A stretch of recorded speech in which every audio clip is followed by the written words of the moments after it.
Hey guys, this is Brian from Three Ravens Bushcraft, and today I'm going to go out and get some material to make some wooden stakes for my tent. I'm going down to rabbit sticks, so I wanted to have the wooden stakes make it look a little more, time-wise. And so I'm just down in my river valley here. You can hear the traffic behind me, so I'm going to a spot that I know isn't going to be a problem to harvest materials. And while I'm there, I'm going to see if I can get a friction fire right off of some dead standing here, it's kind of challenging because it's rather junky out today. It's very humid. There's a lot of smoke in the air from the BC fires. So anyways, stick with me, we'll see what happens. So when we talk about trees that are good for bow drill, here we have the willow. So you can tell here by its nice short oblong leaves. And then one of my favorites as well is right here beside it. We have a young poplar, so its leaves aren't quite as big as we normally like to see. And then over here we have an aspen, which is funny enough a type of poplar.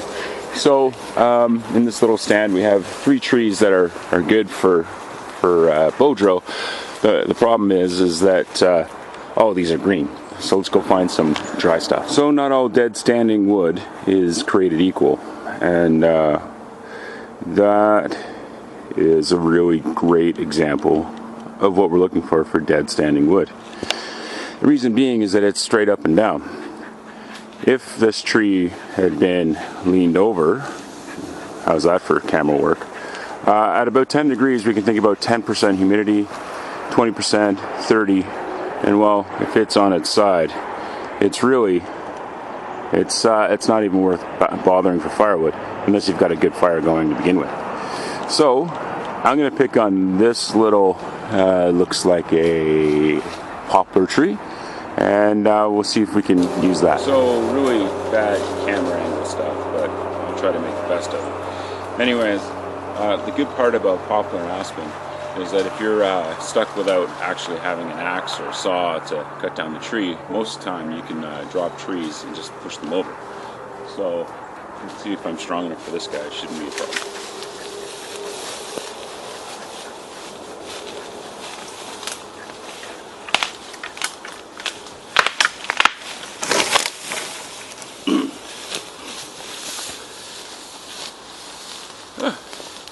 Great camera work again. Anyways, so that's that. Now I've got what I need. Let's see if I can get a fire drill kit out of it. So when we're doing bow drill, we need a few parts to make it work, obviously. First part is the bow, right? So the bow, you might have seen different pictures where it's got a nice big arc in it or a curve. I prefer mine to be straight. This is where all your power comes from. If you've got a curve in it, that means that you're losing power every time that bow flexes. So we want to direct that energy through the bow string, through the spindle, and into the baseboard of the herb. So I like mine straight, and when I get rocking this thing here, you'll probably hear it chatter off the side of the spindle, and that makes me know that I've got the right stroke going on. So to make the baseboard, I'm going to take a round here. So take my knife and I can baton it. Now I'm already going to hear a bunch of people that would say, oh, never baton your knife. Well, that's true, I guess, if you've got a weak knife. I don't have any issues with that. Okay, so I'm going to make sure that one side of it is nice and flat.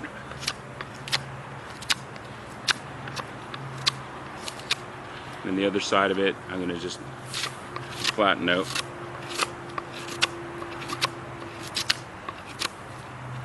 I like my baseboards to be about 1/2 inch to 3/4 inch thick. Some people like theirs thicker. I just don't find that it does me any better that way. So that's that. Okay, so I've got the edge that I've worked on here. I'm just going to take off the bark because it's only going to get in the way later. Okay, so that's where that's going to go. The next part obviously is my spindle. So I like to make everything from the same piece of wood. I just find that I get much better results.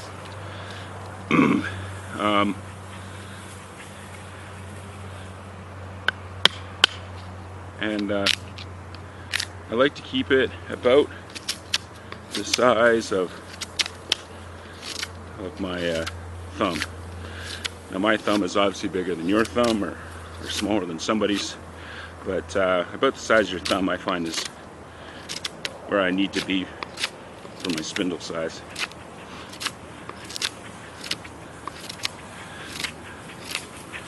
So we're going to try to make it about as round as we can. Right, so I've done that now, got it round.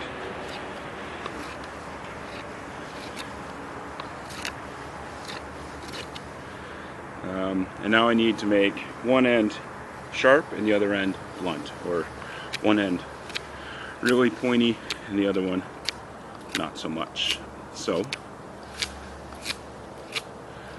this will be my sharp end, obviously. There's that. And then this end here, I'm just going to cut the corners off.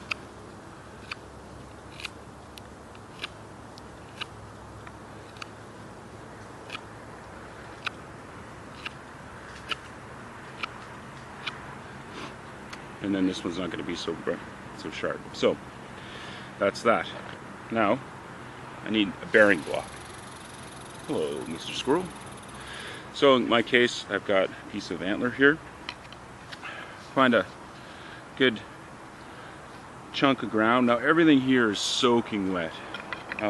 So I'm going to try to up my odds here. Keep myself off the ground a bit.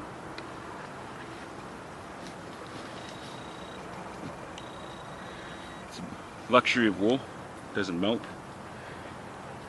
Okay, putting your spindle into your bow. So the first thing you want is your bowstring should be about a hand width away from your bow. So this one's a little bit loose, so I'm just going to tighten it up a little. Now this is a notch system that I learned with Kelly Harleton.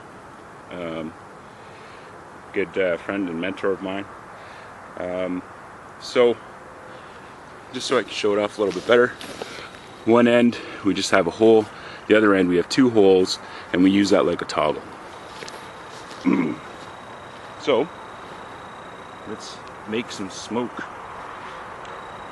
So spindle goes in on the inside and gets turned around and in. If you've got to really torque on your bowstring to get it in, it's probably too tight and it's going to cause you problems later. It's going to flick off, it's going to fly away. It's just not going to help you out. Oh, almost forgot. So give yourself a good place to start here. So take your spindle, put it up against your board here, and then put it so that it's kind of at the edge. Not too close, because once you start burning it down, it's going to pop out the edge. Not too far in, or you're going to do a lot of work carving. So you want it pretty close to just about the edge. So about, you know, half a centimeter from the edge, if we were to lay it down like so. So you don't want to be too close to the end of it as well.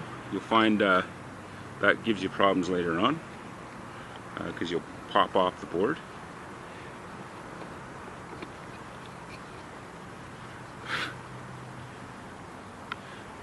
It's good to see the mosquitoes have come back in September here in good old Alberta. Okay, so now when we're bowing, one of the things we need to do is we need to lock our chest into our knee and into our elbow and keep it one solid unit. And then if I need to put more pressure on, all I need to do is just lean into it. I don't push down with my hand, I just lean into it. So all I'm going to do now is burn a hole into the actual board.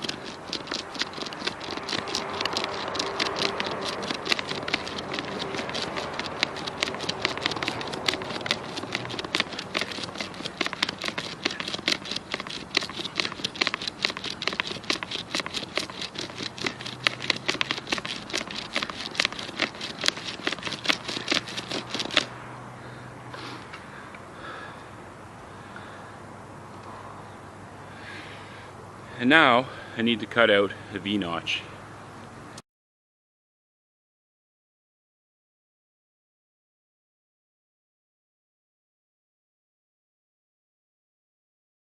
Okay, so I got my notch cut out into my board. I ended up making this one too far in, even though I was telling you guys not to make it so far. Anyways, the next thing I need to do is find something to collect all that wonderful dust on so that it'll create an amber. So I've just got one of my wood chips here.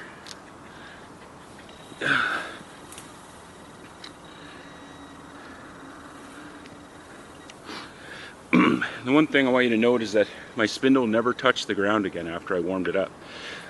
This is key so that you keep as much moisture as possible out of that spindle. And now the fun begins.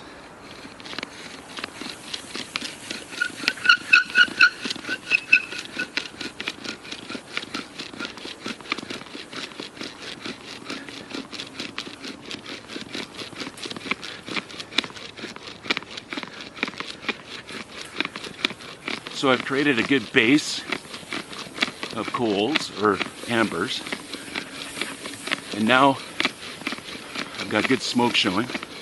So I'm gonna go as hard as I can, as fast as I can, with nice long strokes for 30 strokes.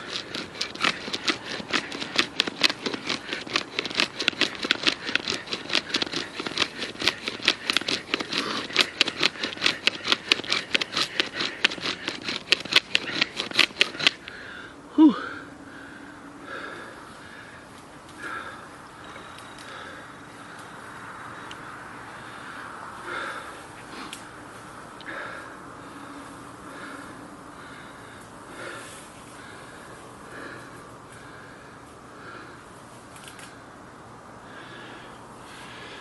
And there you are. So as damp as it is out today, it was even raining a little bit earlier. As long as you know what trees to find, where to do, or where to grab your stuff, and then more importantly, your technique is the key to bow drill. And from here, we put it into some good tinder, we blow it in a fire. But seeing as though BC's on fire, I'm not going to just risk having a fire just so I can make one for a video. The other part is that, as you can tell, I'm huffing and puffing away. And as I sit here, this amber is just going to get bigger and stronger. So, before you transfer it over to your tinder bundle, just take a minute and breathe. That's the dog panting, not me. Anyways, it's not impossible. In fact, it's very possible to just go out and collect the materials and do it. You just have to have the technique and you have to know what to look for. That's it. Alright? So, good luck. Hopefully this video helps you in your journey to friction fire, because I can tell you mine was a long and a hard one. And you'll be on your way with confidence when you can do this anytime you want. And it's a pretty great feeling. So stay safe out there and have a great time in the woods. Cheers.